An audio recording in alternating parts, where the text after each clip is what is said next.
কলম্বোতে Pakistan Netherlands match ছাপিয়ে আলোচনায় টাইগাররা। বাংলাদেশ না থাকায় টুর্নামেন্ট নিয়ে আগ্রহ হারিয়েছে দর্শক থেকে গণমাধ্যম কর্মীরা।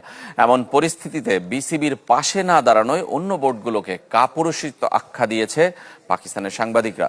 উদ্বোধনী ম্যাচে দর্শক টানতে বিনা টিকিটে খেলা দেখানোর ব্যবস্থা করেছে লঙ্কা। টি-20 বিশ্বকাপ শুরু। কলম্বোতে পাকিস্তান নেদারল্যান্ডস ম্যাচ ছাপিয়ে আলোচনায় বাংলাদেশকে টুর্নামেন্ট থেকে বাদ দেওয়ার আইসিসির সিদ্ধান্ত। টাইগারদের ছাড়া বিশ্বকাপই মনে হচ্ছে না গণমাধ্যম কর্মীদের। वर्ल्ड कप का मजा बिल्कुल खत्म हो चुका हुआ है। वर्ल्ड कप का वो जितनी एक्साइटमेंट थी ना वो बहुत कम हो गई है। বাংলাদেশের পাশে পাকিস্তান ছাড়া কেউ ছিল না। অন্যান্য বোর্ডের ভূমিকাকে কাপুরুষোচিত মনে করেন পাকিস্তানের সাংবাদিক শাহিদ হাশমি। सिर्फ इसलिए कि इंडिया की ईगो मुतासिर होती है, इसलिए उन्होंने बांग्लादेश को निकाल दिया और किसी मेंबर बोर्ड ने, किसी कंट्री ने बांग्लादेश की सपोर्ट में आर्टिकल नहीं लिखा, which is very very unfortunate. উদ্বোধনী ম্যাচে দর্শক টানতে বিনা টিকিটে খেলা দেখানোর ব্যবস্থা করেছে লঙ্কান ক্রিকেট। তবুও গ্যালারি ফাঁকা। যারা এসেছেন তারাও বাংলাদেশকে না দেখতে পেয়ে হতাশ।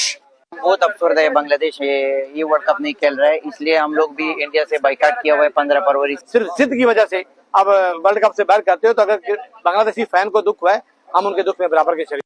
গেল বছর ছেলেকে সমর্থন দিতে সিলেটে এসেছিলেন টাচ ক্রিকেটার নোয়া ক্রসের বাবা মা।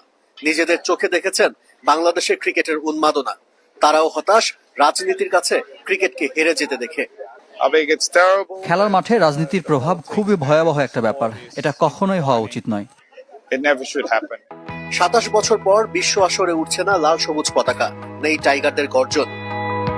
কলম্বোতে পাকিস্তান নেদারল্যান্ডস ম্যাচ ছাপিয়ে আলোচনায় টাইগাররা। বাংলাদেশ না থাকায় টুর্নামেন্ট নিয়ে আগ্রহ হারিয়েছে দর্শক থেকে গণমাধ্যম কর্মীরা।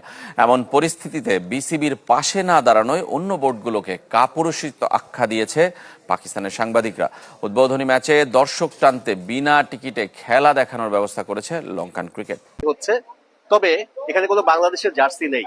থাকতে পারতো, এখানে বাংলাদেশের জার্সিও থাকতে পারতো, কিন্তু কেন নেই সেটা আপনারা সবাই জানেন। কিন্তু বাংলাদেশের জার্সি না থাকার কারণে এখানে যারা জার্সি ব্যবসায়ী আছে তাদের কিন্তু বিরাট ক্ষতি হয়ে গেছে। लाजिम बांग्लादेश भी होना चाहिए हमको, इधर बहुत फैन आता है बांग्लादेश का।